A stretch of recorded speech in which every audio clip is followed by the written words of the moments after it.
for the least lazy podcaster that you know to do a Saturday show. And let me tell you, you deserve it. You deserve it. That's why it's going to be extra good. Boo, boo, boo, boo, boo. Boo, boo, boo, boo. Ba, ba, boo, boo, boo, boo.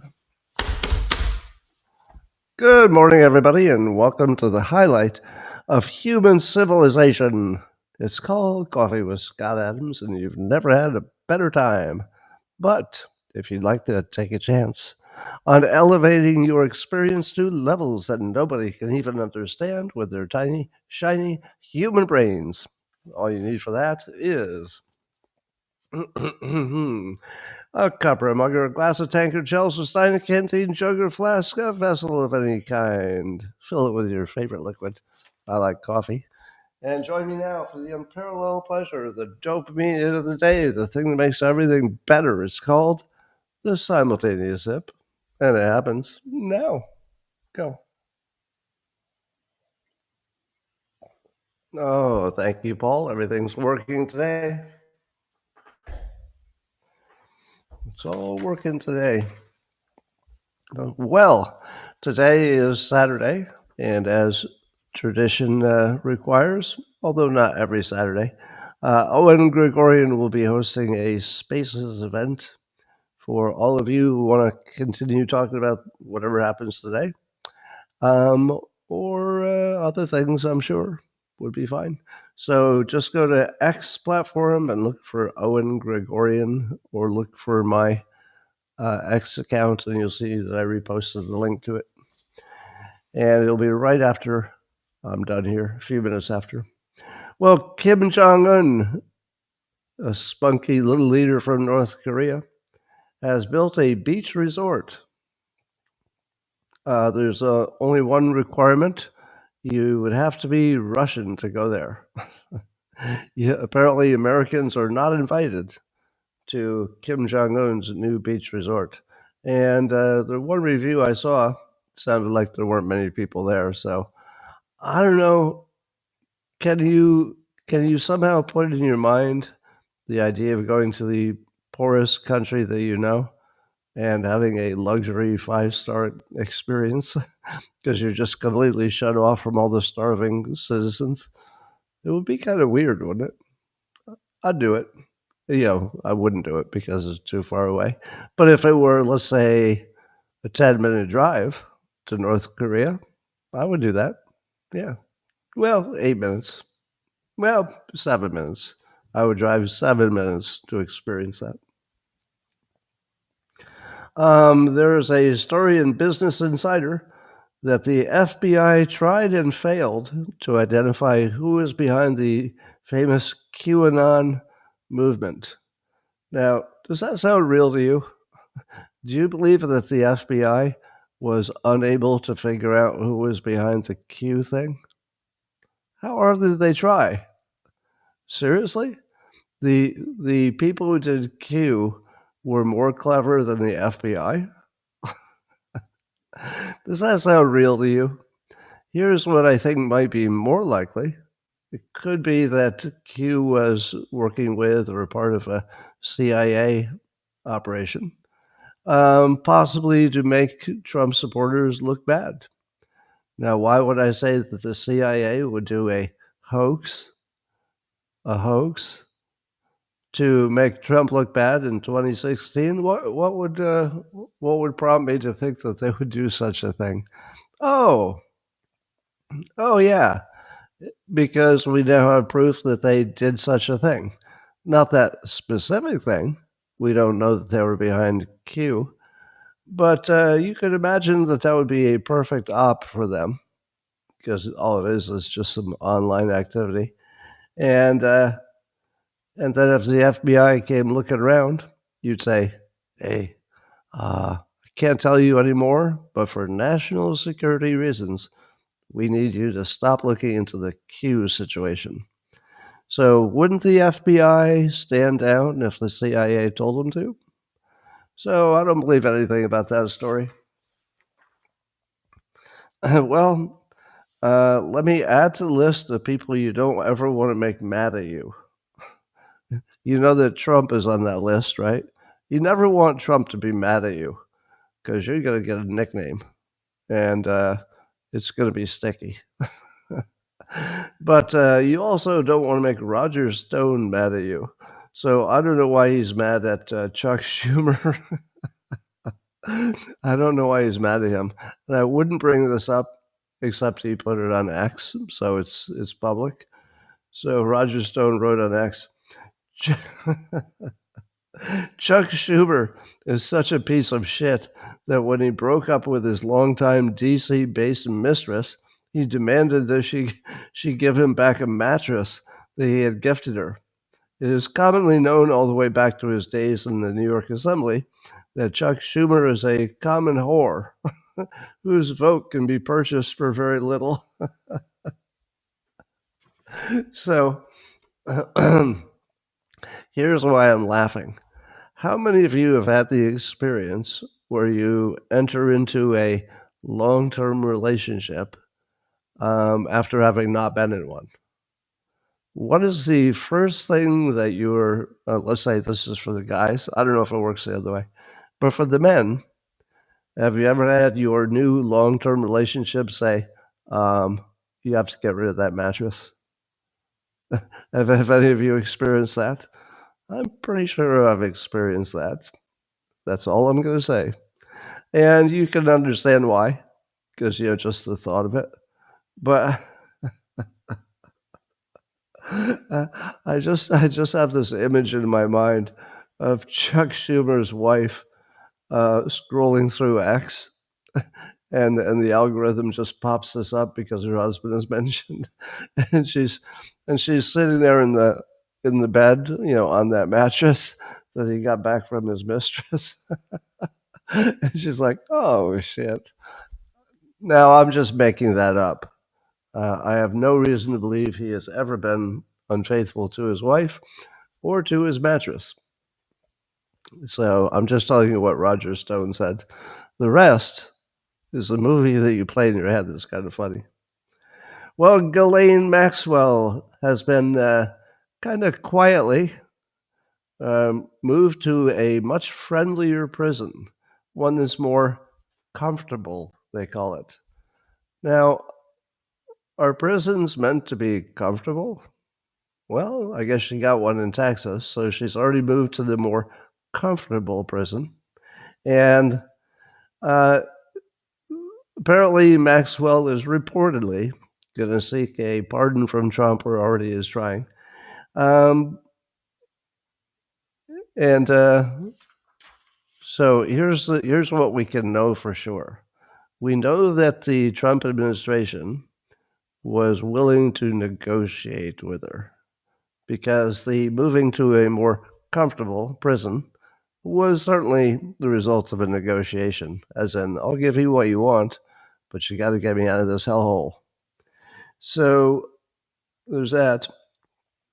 So Trump was recently asked if he would consider pardoning Maxwell.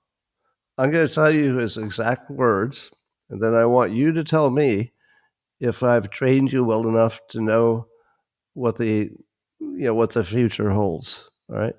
So Trump is asked, "Would you consider pardoning Maxwell?" And Trump said, "Quote, I'm allowed to do it." All right. Now, if that's all you knew, is he planning to pardon her?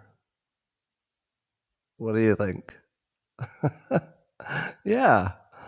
Now, it doesn't mean it's a final decision, because Trump famously, gathers information until it's time to make the final decision.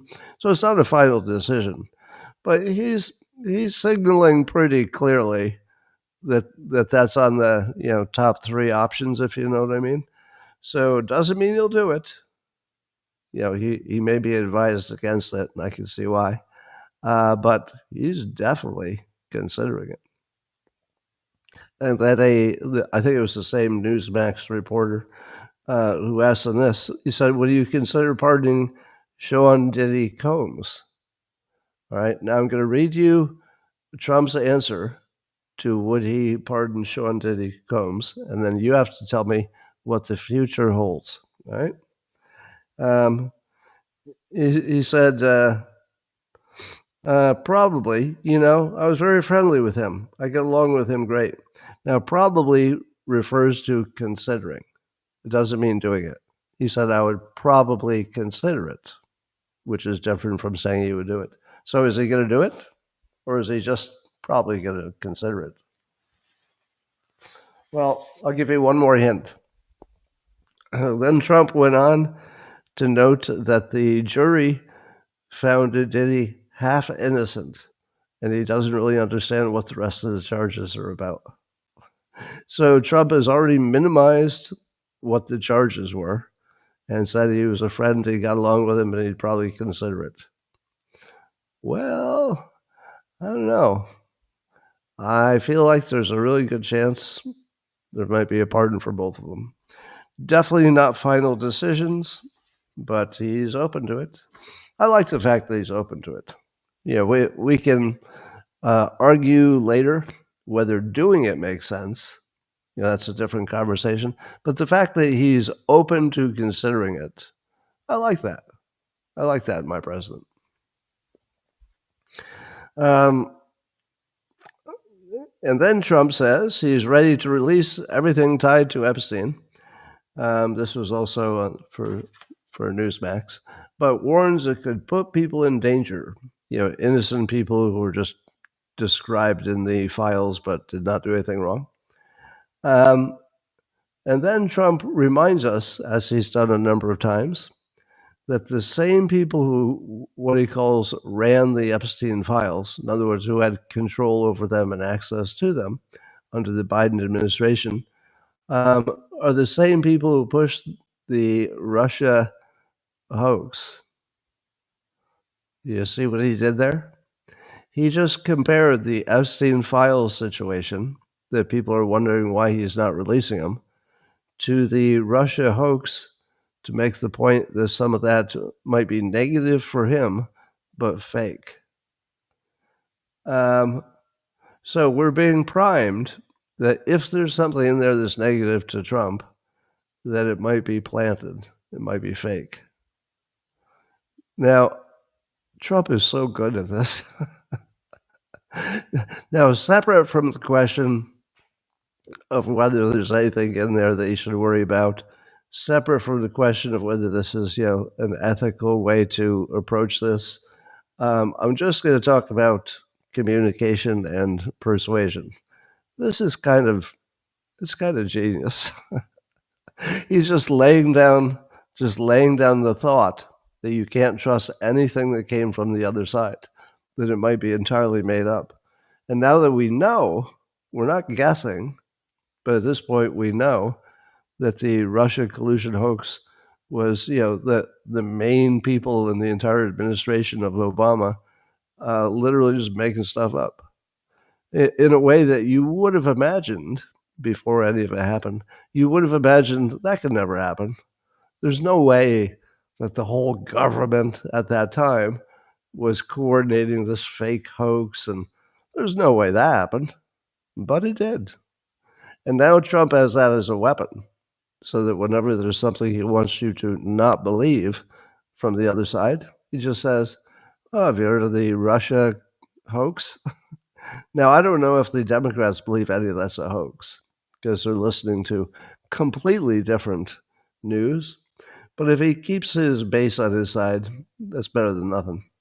And you could imagine that if something negative for Trump came out in those files, or something that could be interpreted as negative, which is probably the bigger risk, that probably half of his base would say, well, that's fake, just like the Russia collusion hoax. Well, apparently the Supreme Court is taking a case. I don't know too much about it, but I saw a post by Eric Doherty on X, and I guess the case will consider ending race-based districts for voting. Now, what I think that means is that when the government in charge of a state gerrymanders, in other words, they draw the lines of this district is for this election, this district is for this candidate, etc., that they can draw them in a sort of illogical, tortured way so that they can put a bunch of non-white people in the same place. And that pretty much guarantees that they get more elections. They win more. So, do you think that the Supreme Court will rule that it's illegal to do race-based gerrymandering? I didn't know that they did that, actually, but makes sense because given that you can pretty well predict, which ethnic and demographic groups are going to go for which candidate, it kind of makes sense that they would game that system. So I don't know what would be the reasoning for making it illegal, because would that be racial discrimination? Would it? Or would it be racial favoritism? It's sort of neither, is it? Because it's not being done for the benefit of the people in the district. It's being done for the benefit of the politicians.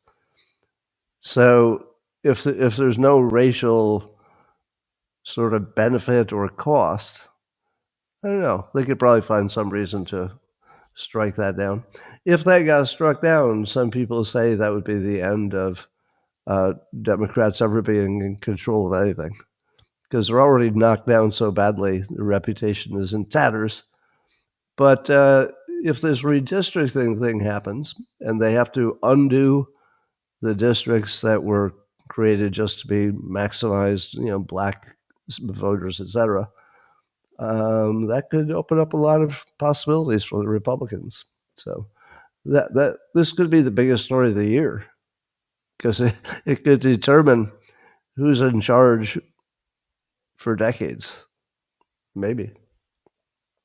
Well, J.D. Vance shows that he has the right stuff to someday be president, which is that he has a command of the issues and has good policy preferences, etc. But he's also funny, and you can't underestimate that. He is genuinely funny, and he was talking about the Sydney Sweeney commercial for what's it called, American Eagle, and their jeans, and how the Democrats decided that anybody who likes her talking about her jeans, which was a play on word of her pants, but also the fact that she's attractive, so she has good jeans. And so the Democrats, the weirdest among them, have decided that you're a Nazi if you're agreeing that she has good jeans. And so J.D. Vance, he said, I actually thought that one of the lessons from the 2024 election, for one of the lessons for Democrats is that they were going to be less crazy. And he said, nope, they've decided that they're going to call people who think Sydney Sweeney is attractive, they're going to call them Nazis. Now, that's just perfect. We've all been talking about this story, but until he put it in, that framing, it wasn't as funny as it is now. But now, the way you think about it now, that's a reframe, by the way, and he did that perfectly. Just thinking about the fact that if you decided that one of the most attractive people in the public domain, if you decide that she is in fact attractive, you're a Nazi. Have you noticed that the whole Nazi thing went from the main thing that people said about Trump to, you hear it, you still hear it, but it's a little bit more rare, and it's the weirder people who say it now. And that the leadership, I would say it's obvious they had a meeting and they came to a decision that at least the top people in the Democrat Party, at least them, they would stop saying Nazi because it didn't work. And they were going to start saying something like authoritarian and oligarch. Now, wouldn't you agree that that must have been a consultant? Somebody gave them that advice. stop saying Nazis and Nazis because it just hasn't worked. We've been doing it for 8 years. It hasn't worked yet. So instead, say oligarch or capitalist or something. I don't know. They got nothing. Well, the economic data is confusing. So let's see. According to the Wall Street Journal, economic output and consumer spending slowed from the first half of the year. That's not good. And then employment was revised downwards tremendously. We'll talk about that in a minute. And price pressure remains stubborn, they say. There's not a lot of inflation, but price pressure remains stubborn. I guess that's what you say when you don't want to give them credit for keeping inflation low. But the somewhat negative news about the economy came out right after the Federal Reserve met and decided to hold interest rates steady. If they had known that the numbers that were just going to come in were not so great, it would have put pressure on them to lower interest rates to goose the economy. So what do you think about that? If you're watching the news, is it your belief that the economy is doing great? Or is it your belief that the economy has already stalled? Because the numbers are all over the place, but they're not really extreme.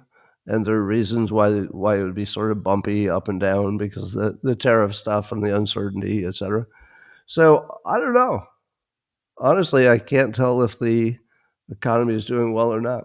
But let's talk about this jobs numbers. So apparently the woman who is in charge of producing the jobs numbers reduced down what looked like really good numbers for Trump the last 2 months, must have been May and June, and just grossly reduced the estimate down to terrible numbers. So it went from, really strong employment to, that looks like trouble. Now, what is behind that? And by the way, she was immediately fired. Trump fired her. Now, it's the same woman who did the same job for Biden. And you remember Biden kept having these good numbers, and then they would be revised down. Did you ever wonder, what is the mechanism that makes that happen? Is somebody just sitting in a room and saying, all right, well, I'll just make up some numbers? Not likely, right? It's not likely somebody's just literally making up numbers. There might be some estimates, but that would, be based on some rational process. I heard somebody made a comment on X that sounds right to me, which is that the jobs report is based on people's self-reporting, or maybe you have to call it an ask. But imagine all these little self-reporting places all over the country. How many of them do you think would get their report in on time? And the answer is probably a lot of them would be late, past the deadline when they have to report it. It wouldn't matter when the deadline was, just the way the world works is that people are late a lot. So I think what happens, according to one person, is that they don't have all the information by the deadline. So they just do some estimates such as, well, if this one did that, this one probably was similar to that, so we'll just treat it like it is for now. And then when they get the real numbers are way worse. So it could be that the people producing the numbers are not exactly to blame because they're not making them up. But they might be to blame in the sense that they're managing a system that is so broken you can't even imagine it. That's a pretty broken system. So anyway, maybe that'll get fixed. David Sachs was saying, I think probably on the All In Pod, he was saying that people are realizing that Trump's willingness to raise tariffs on countries as a threat to renegotiate better trade deals is working. If you add it all up, it's effectively $2 trillion of stimulus into the U.S., but without money printing. So it's non-inflationary. Well, is that true? It's non-inflationary. I mean, compared to printing money, it's non-inflationary. But if you have a hot economy, I suppose just the hotness itself could drive some inflation, but we haven't seen it yet. If you had to guess, and I wasn't about to tell you, would you guess that Exxon and Chevron were having record profits because Trump is drill baby drill, and they would have more options for making money, and the economy is improving compared to prior years, etc.? Or would you imagine Exxon and Chevron have flat or falling profits? The answer is their profits at Exxon and Chevron are at a 4-year low, according to Jamie Smith of the Financial Times. And it's because the oil prices are not that high. So who would be bigger oligarchs than the heads of the oil companies? Wouldn't they be like the top oligarchs? And Trump has created a situation with drill baby drill that creates more supply and therefore lowers prices, and it lowered prices enough to lower their profits. So I feel like this is an argument against the whole oligarch thing. So Trump did whatever he needed to do that was good for the consumer because it lowered gas prices. And what did he care about the oligarchs, the people who were the heads of Exxon and Chevron? Didn't give a fuck. Didn't care at all. He just lowered our gas prices. Thank you. Appreciate it. Well, here's a story that I haven't been following, so I might be missing something about it. But Josh Hawley, who is a prominent Republican senator, he's pushing some legislation that would prevent people in Congress from trading stocks, individual stocks, I guess. And that's because they would have insider information. Right now, they're the only ones who can legally use insider information to make money in the stock market. And the allegation is that Nancy Pelosi has made hundreds of millions in stock investment gains, and maybe because of her special knowledge. But interestingly, Trump hates the idea. Well, look who's come to visit. I know. Now you don't care what I say. You only care that my cat is here. Because he's the star of the show.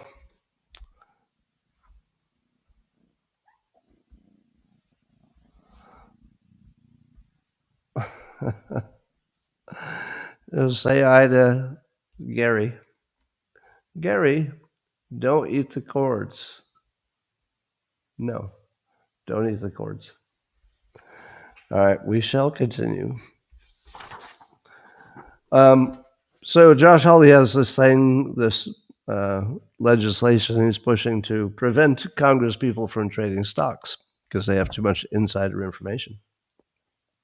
But Trump doesn't like it because apparently it extends to the executive branch. So the president and the vice president would also not be allowed to trade stocks. But I think it also extends to some crypto stuff. And Trump's, I think Trump's the biggest part of his personal wealth is now crypto. And don't you imagine that it's hard to know if somebody really made a trade based on their insider knowledge or they just got lucky, because things are going to go up or down no matter what you do, right? So sometimes it's going to look like, oh, you traded that just before this thing happened. You probably knew that. Gary? No. I hope I'm not allergic to cats. So I don't know too much about this story, but I'm going to make the following opinion. It's an uninformed opinion, so if you have a better one, let me know. My opinion is if this legislation takes more than one paragraph to put on paper, then I'm opposed to it. Because if it's really complicated and, you know, it affects lots of things and they've got lots of clauses in there and carve-outs and stuff like that, it's probably just some form of corruption. You know, as a general statement, where there is complexity, there's just always corruption. So if they could put this on one paragraph, on one piece of paper, and it just says, people in Congress will not do insider trading, or something like that. Although I would prefer no legislation at all and just transparency. So there should be full transparency when these guys trade. That would be fair. Well, now that Texas said they're going to do some gerrymandering to create more House representatives, and that would give Republicans a big leg up controlling the country. California is going to do it too, so they could probably match whatever Texas does. So here's my thing. This is my thing. Stop it. Get away from that. My thing is, don't you think that voting is a little bit of an illusion? Because if you can determine who's representing you by gerrymandering, isn't the gerrymandering the system? I mean, it's almost like, well, we have a system where whoever has the best fake news and does the best gerrymandering and has Mark Elias changing the voting rules and, you know, doing all these things that are good for our side. It's those things that determine who's the president.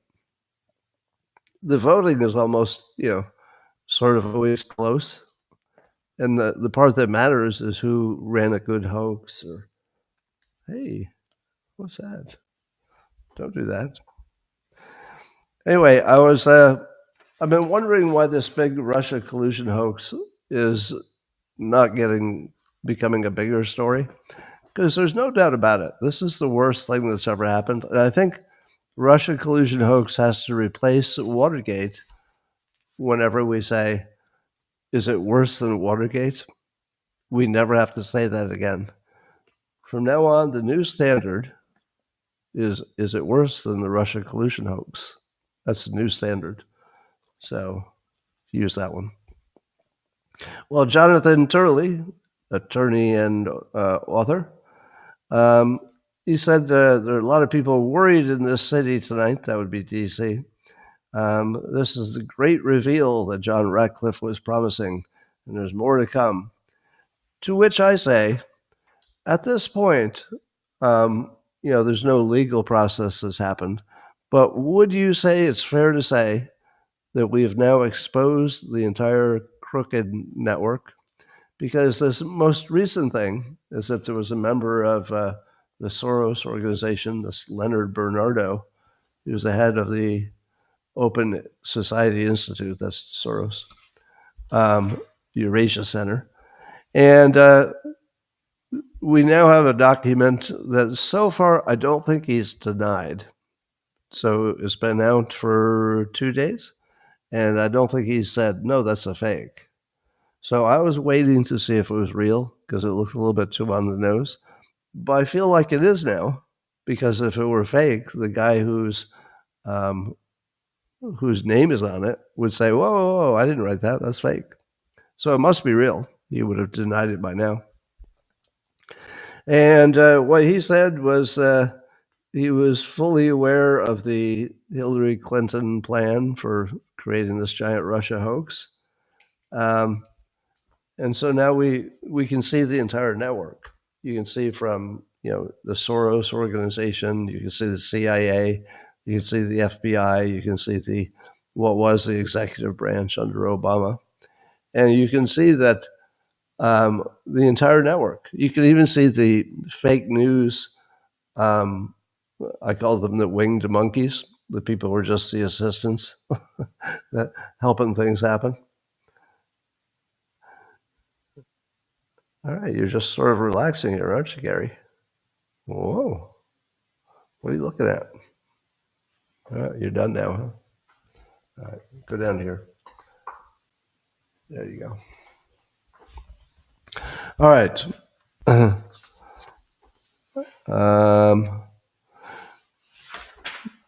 So we'll see. I'm going to say again, because the more I say it, the better it is. For most of my adult life, I would have been dead set against the current administration trying to put in jail the prior administration. But this is a special case. This is a case where that prior administration tried really hard to demonize and jail as many Republicans and Trump in particular as they possibly could. They are pure evil, and that is not politics as normal. So, if it turns out that they can be jailed, I'm 100% in for it. Now, remember when you thought to yourself, "Oh no, but the country will, be torn apart because they'll say he's an authoritarian and all that stuff." Have you noticed, somebody pointed this out? I'll give them credit in a minute when we get to it. Have you noticed that there was this big outcry about PBS and what's the other one? PBS and NPR. I guess they're owned by the same entity. And they're going to go out of business because they lost their government funding. And I don't understand that story because government funding was a small percentage of their total funding. To which I say, were they lying about that? Were they lying the whole time and government funding was most of their funding? Why would they close? But they've announced that they're just going out of business. Now, have you noticed that there's not much outcry? There's not a lot of people who are saying, well, looks like it's the end of the world. The NPR and the PBS are going away. Not really. Because the Democrats just don't seem to have anything like a pushback. So this is the most unique time in our history where Trump could jail, 10 prominent members of the prior administration. Prior, that would include the Obama administration. And it would be the one time you could do it without a civil war, because I think you just have to be transparent about it. Here are the charges. Here are the documents. You can see for yourself. Obviously, if there was a trial of some sort, we would get lots of details about the evidence, etc. So I believe you could, as long as you stayed within the law, which is presumed, at all times, you could totally get away with it, and there would not be a civil war. Now, you might say, but then everybody's going to try to do it to the next administration, to which I say, that's our current situation. The current situation is that apparently both sides would be willing to jail the other. Just so you can remember how evil the Democrats are, I saw a post by Hans Menke, who reminds us of this. General Flynn was forced, so this is back in whenever the Russia hoax stuff was bubbling up. General Flynn was forced to choose between pleading guilty to a completely fabricated charge or seeing his son indicted too. The Mueller thugs are some of the most violent, sadistic people imaginable, and they deserve every ounce of the comeuppance. They made an American patriot, a general, plead guilty to something that he knew and they knew was made up. And they did it at a threat of going after his son. Is that the worst thing you've ever heard? It's one of the worst things I've ever heard in my life. Don't forget that. Because later, when you say to yourself, maybe we shouldn't put Hillary Clinton in jail, just remember what happened to General Flynn. You don't have to remember any of the other things. Just remember that one thing. And then every time your resolve gets a little soft and you think, well, it was years ago, let's just get over it. No, let's not get over it. How about not? How about bringing the arm of justice to this situation? According to Just the News, Jack Smith, you know him, he was a special counsel prosecutor kind of guy, and he was the one going after Trump for the ridiculous Mar-a-Lago boxes and I don't know, maybe something else. But he is now going to be investigated by the Office of Special Counsel. They're going to find out if he was politicizing the lawfare. What do you think? Do you think he was politicizing his job? Sure looked like it. I don't know, but it sure looked like it. Tulsi Gabbard was asked, I read this in the Gateway Pundit, that asked if Operation Mockingbird 2.0 was like a real thing. So that would be the CIA working with the media groups to influence their coverage. Now, we know that used to be a thing, and then it became illegal. But then I believe Obama made it legal again. I may have that wrong. But we don't have direct confirmation that the CIA is doing that. We just have, our common sense and our observation. Yeah, it looks like they're doing it. But Tulsi was asked about that to confirm if intel agencies are still using the fake news to undermine Trump. And I guess this was Benny Johnson. Benny Johnson was asking her this. And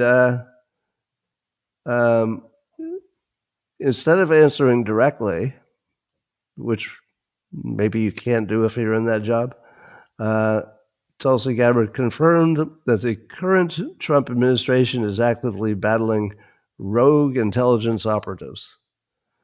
So rather than saying, the CIA is still managing the press, she says there are rogue intelligence operatives. It gets to the same place. But she did not confirm Operation Mockingbird. She did not confirm it, nor did she deny it. All right. Christopher Rufo is the one who noticed first that people weren't complaining that much about PBS and NPR going out of business. And he says the lesson there is that you should stop funding your enemies because there wasn't much blowback from putting them out of business. People didn't care that much. So yeah, why would you fund your enemies if there's no blowback? Benadryl? No, I'm not going to take Benadryl. I would be out. All right, what else? So there's some thought. I saw an article by Victor Nava. I think he was writing about, was it the Two Ways podcast, Mark Halperin and his partners there. They were talking about how the rumor is, I'll call it a rumor, I guess, that Joe Biden's allies are going to go hard at Kamala Harris if she outs Biden for being mentally incapable during his presidency. So she's got a book that's coming out. How in the world can she write a book? How can she write a book that doesn't mention his cognitive state? And if she says, oh, he was fine, I don't know what they were talking about, it's going to look ridiculous. And if she goes the other way and says, yes, I have to admit, I was a loyal person, so I didn't out him, but he definitely was losing a step. Well, apparently that would unleash the all the worst insider statements about Kamala Harris. Can you even imagine if we saw an honest set of opinions from the people she worked with? Can you imagine what that would be like? That would be brutal. Well, she was drunk and word salading. Western Lensman on X noticed this. There was a video of Amy Klobuchar, Senator Klobuchar. She was asked why the Democrat polling numbers are so low. So, remember I've told you how pathetic Democrats are? They can't seem to identify their own problem, much less fix it. So, when asked why Democrat polling numbers are so low, their favorability, her answer was that Trump has caused a lot of chaos and we're living through tough times. I'm not sure that's an answer. That's what's wrong with the Democrats. What's wrong with the Democrats is that Trump caused chaos. I would think that the person who causes the chaos would be the one that had the low polling numbers. But no, Klobuchar, who is normally smart, had nothing smart to say about that. Harry Enton, the data guy, polling data guy on CNN, who I just love his act. He's just so good at his job. He says that it's unusual that at this point the Democrats don't have anybody who is an obvious front runner to be the next president. And it's an unusual situation where there's nobody on the Democrat side who is polling at over 25%. So I guess in all prior elections, you could tell who was going to get nominated because they were already, polling better than everybody else, at least for the Democrats. So at the moment, there are no Democrats who are popular. None. Now, if you say to yourself, well, that's a bad sign for Democrats because they just don't have anybody who's even polling above 25%. You might be wrong about that because the biggest problem the Democrats have is that every one of the Democrats we know is terrible and should not be president. So the problem is they don't have the right people. It's not that they just haven't started campaigning or something. So if you've rejected basically all of your famous Democrats as being capable to be a president, it kind of opens the door that somebody who's just really good, sort of an Obama level political athlete, as they like to say. I'm getting sick of that phrase, but also like Trump. So if they can find their Trump, they might have some fun. So if you imagine that their unpopular candidates mean that they're not going to win the presidency, it might go the other way. They might come up with a real fresh face who's not a governor. And, I keep saying if Jamie Dimon ran for president, I don't think he will. But if he did, I wouldn't want to debate him. Would you? He's good at this, and he's got a long record of not being like a super partisan. He's pretty much on the common sense. He's very much a common sense guy. So he could be their Trump, but it would have to be somebody like him. Well, apparently the TV show The View is getting mocked for the fact that they had 102 left-leaning guests in 2025 and no right-leaning guests whatsoever, according to Meat Research Center. Does that surprise you? That doesn't seem right. There wasn't a single right-leaning guest at all. I feel like they would have done it just because the ratings would have been good if they got the right foil in there. I don't know. Iran, meanwhile, says it has plenty of scientists left, and they can rebuild their buildings to make nuclear products, uranium and such. It looks like Gary is not getting enough attention. Gary, why are you hugging my arm? Being so cute. All right. So they haven't said they've decided to enrich uranium again, but they said, but when and how we restart our enrichment depends on the circumstances. Well, I guess that would be true of literally everything. It depends on the circumstances. According to Interesting Engineering, Chris Young is writing that there's now a shipping container-sized nuclear reactor for remote areas or like remote U.S. military bases and stuff. And it's a 1.5 megawatt demonstration system. So it's not production yet, but they're close. So we're very close to having a reasonably safe, transportable nuclear power plant. That's kind of cool. It's called Pele, and it's a gas-cooled transportable microreactor. Huh. All right, that's all I got for today. Make sure that you check out Owen Gregorian's Spaceless event that will fire up in a few minutes. And you can continue this conversation without cats.